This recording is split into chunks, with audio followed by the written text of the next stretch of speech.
What's going on in the community now? What happened back then? Who's hot? Who's not? Join us for conversation about the news people are talking about. Talk of the Town, now on Bedford's Place to Talk. 1340 WBIW. Talk of the Town on 1340 WBIW is brought to you in part by Bedford Federal Savings Bank. Stop by either of their convenient locations or visit them online at bedfed.com. Bedford Federal Savings Bank, where community comes first. Equal housing lender, member FDIC. Now, your host of Talk of the Town had to look twice to make sure it was you. Michelle Hartman, good morning. Did you forget what day it was? Yes, I did. Good morning, Joe. How are you? I'm doing good. Hey, I noticed some of the new fire hydrant reflectors as I was coming in this morning. Oh, really? Yeah. I didn't know. There's one right here on 6th Street, just a couple houses down. I saw a couple down through there. 6th Street, 5th Street, Highway 58, whatever it's called today. Well, 6th is the one that comes in the back way here at the station. Oh, that's the run. 6th is the run I run all the time. I can't find my way out that way. I never go. Well, I'm going to have to take you out on a tour of Bedford one of these days. Yeah, right. I'm good. I pay attention to road signs and. Someday I'll tell you about those fire hydrant things, but not now. Can we talk about it on the air? Yeah. Okay. You can if you want. 10th Street's got brand new lights up, too. There we go. There we go. Well, I read about some interesting things, Joe, I thought I would share this morning. In her 60s, Barbara Hillary retired from nursing, but when she learned that no African-American woman had ever set foot on the North Pole, she found a new purpose in life. So at age 75, she tagged the North Pole, and 4 years later she hit the South Pole too, making her the first African-American woman to visit both. And in her 70s, I thought that was pretty impressive.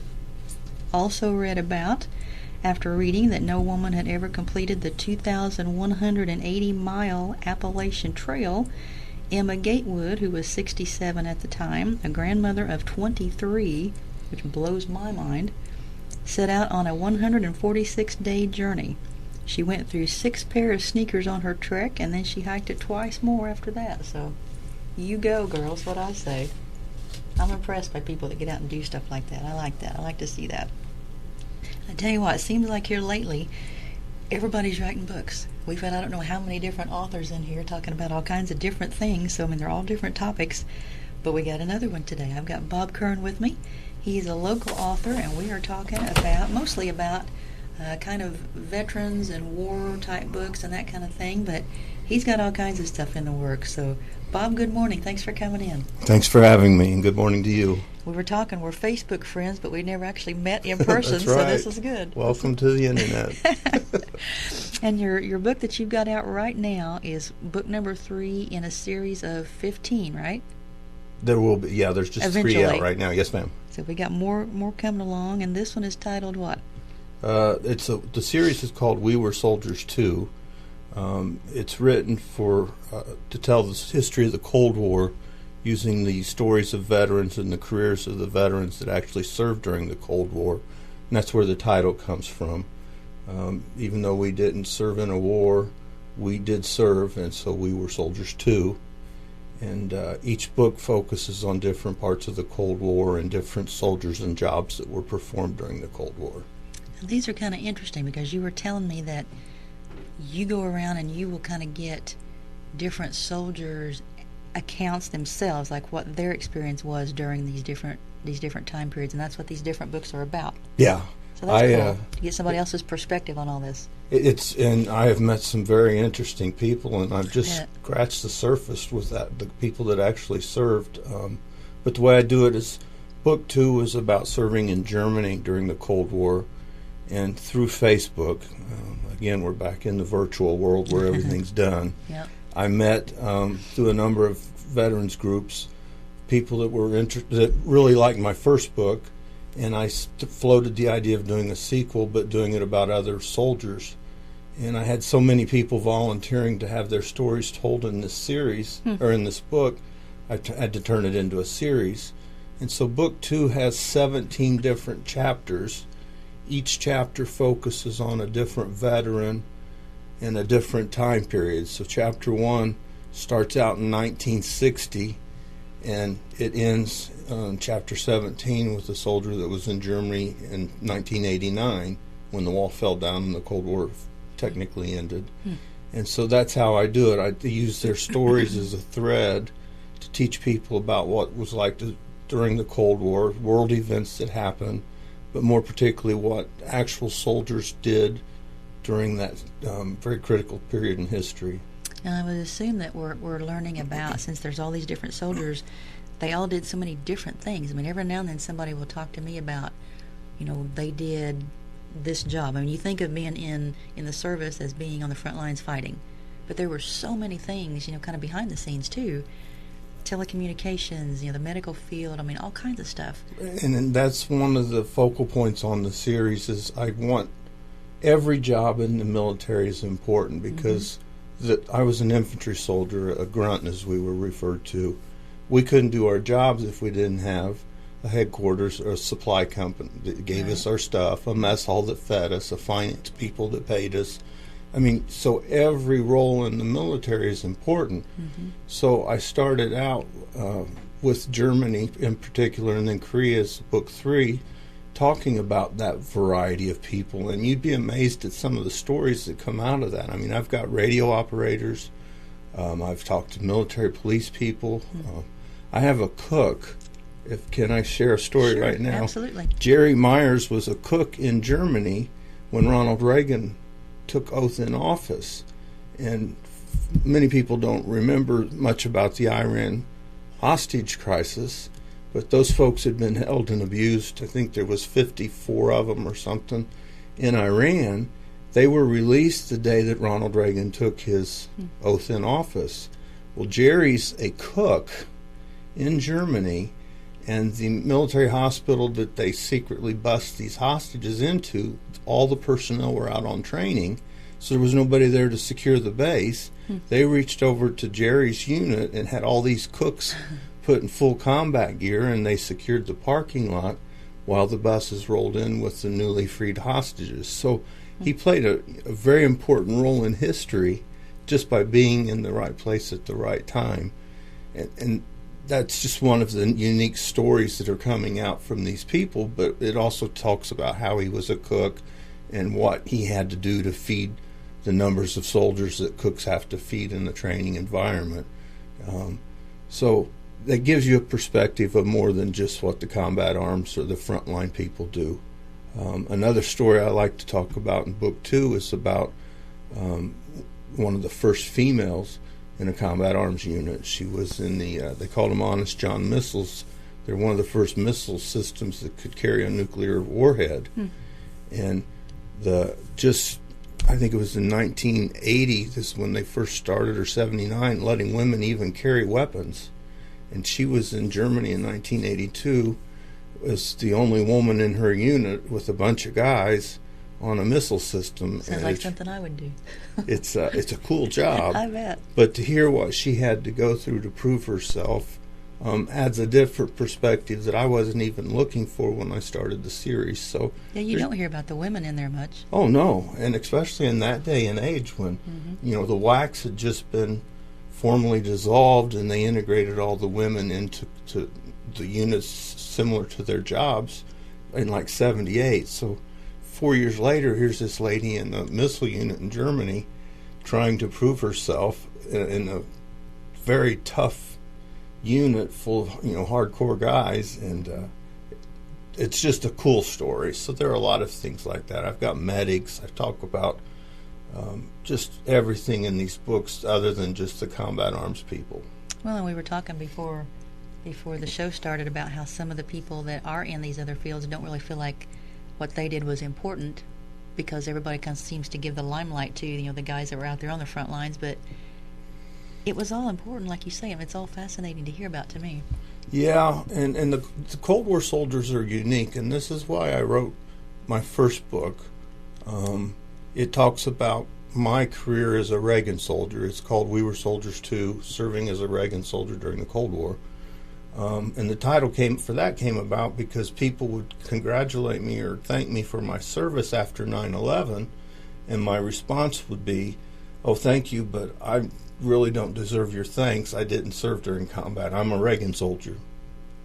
And that's the mentality that a lot of the Cold War vets have now that we're actively involved in combat with the war in Iraq and the war on terror and in Afghanistan. And we're still technically in a period of declared war, but we served during a period when there wasn't a declared war. And so we all feel guilty sometimes that what we did isn't as important as what people are doing now in the service, or we're the forgotten era, particularly after Vietnam and up until 1991 and the war on terror. And that's not true. Mm-hmm. So I decided to write the book to let people know, you know what, there's no reason we should be ashamed of our service. We served, and the reason we may not have fought and won in Iraq or won in Afghanistan, but the Soviet Union was pretty tough, and there was a very strong likelihood that we would go to war with them, and would have been a nuclear war.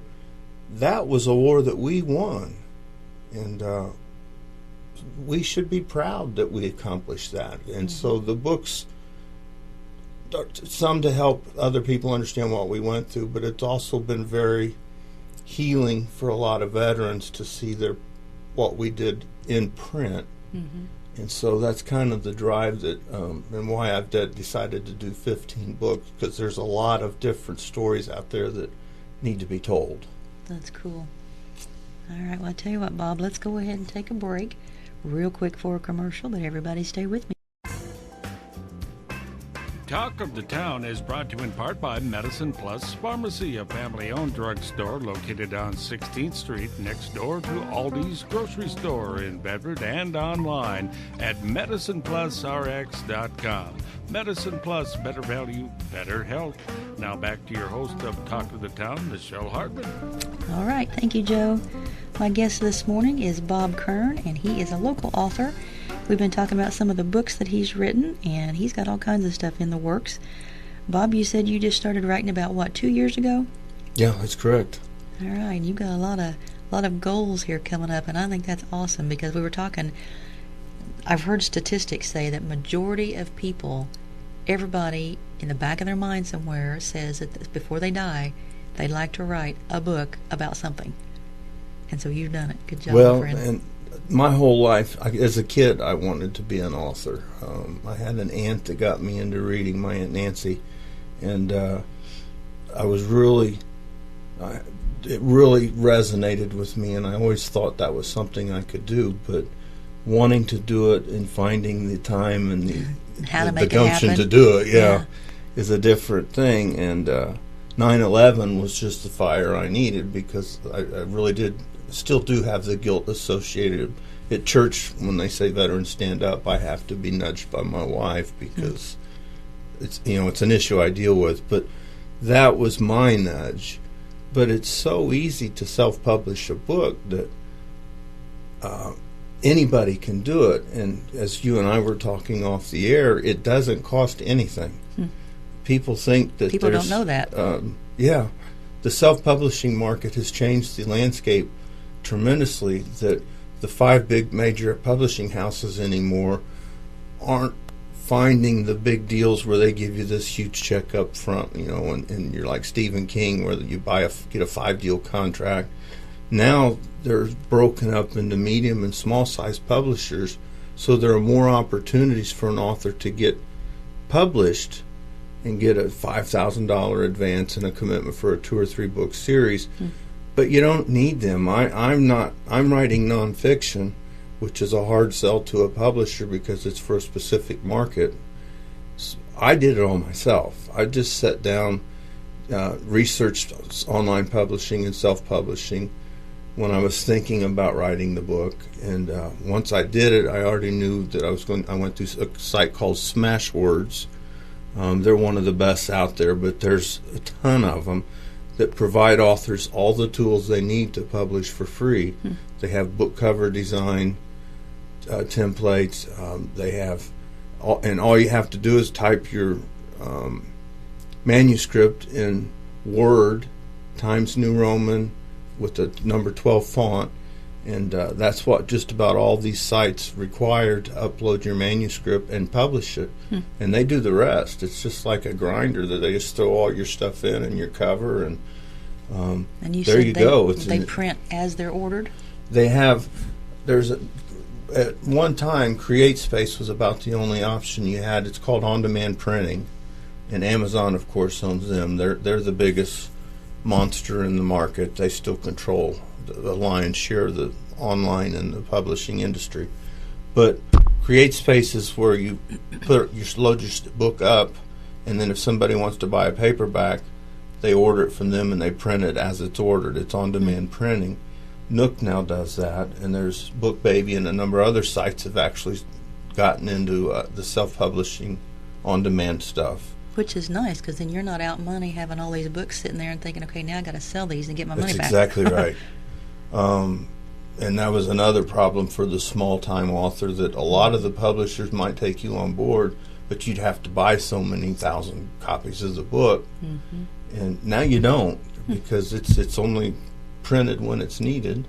And as an author, I can buy them at cost, so I can get as many books as I want. And a lot of self-publishers will take a case or two of their books in their trunk everywhere they go. So if they ever have a speaking engagement, that's a great opportunity to promote your book and do autographs, because you don't have the traditional storefront bookstores anymore like we used to. I mean, there's still a few, but those days are long gone.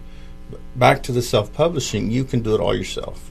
There's no cost at all if you're so inclined. So how are you promoting and marketing these then once you self-publish? My books, We Were Soldiers, is for a very specific market. It's Cold War veterans. And on Facebook there are dozens upon dozens of groups specifically made up of Cold War veterans. That's where I get my volunteers for the stories that I put in the books, and that's where I'm doing the majority of. I don't spam them that my books are out there. I'm not trying to do that, but I market it through them. And then there's a number of sites online that you can pay or that are free if you want to take the time to upload your information that will market your books. Good to know. So, and website development, you got to have a website if you're going to publish.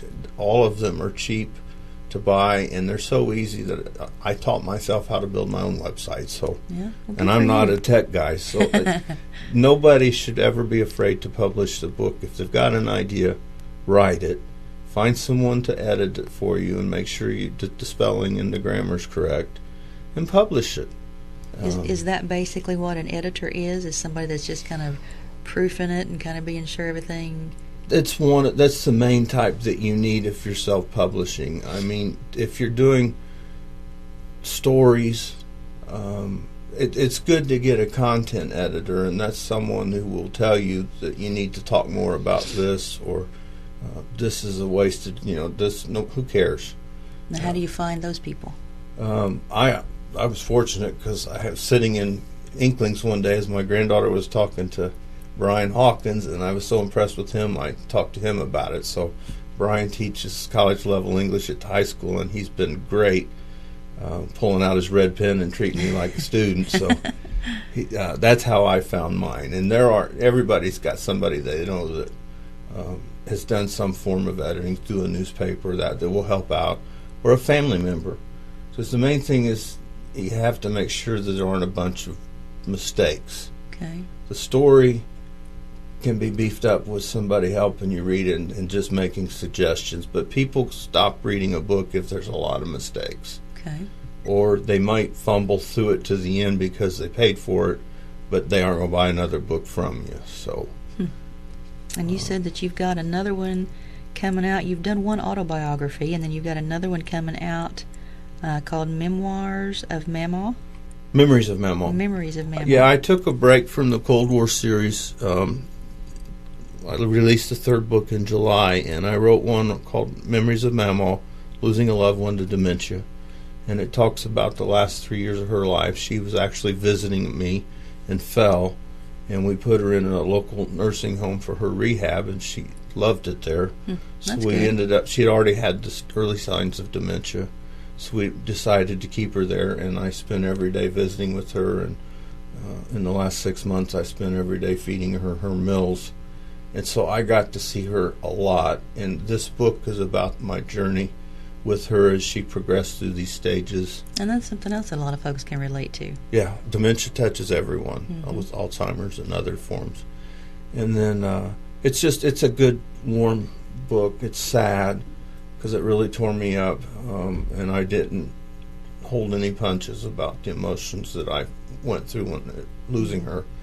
But it talks about memories that I had growing up with her, and so there's some good lighthearted stuff too.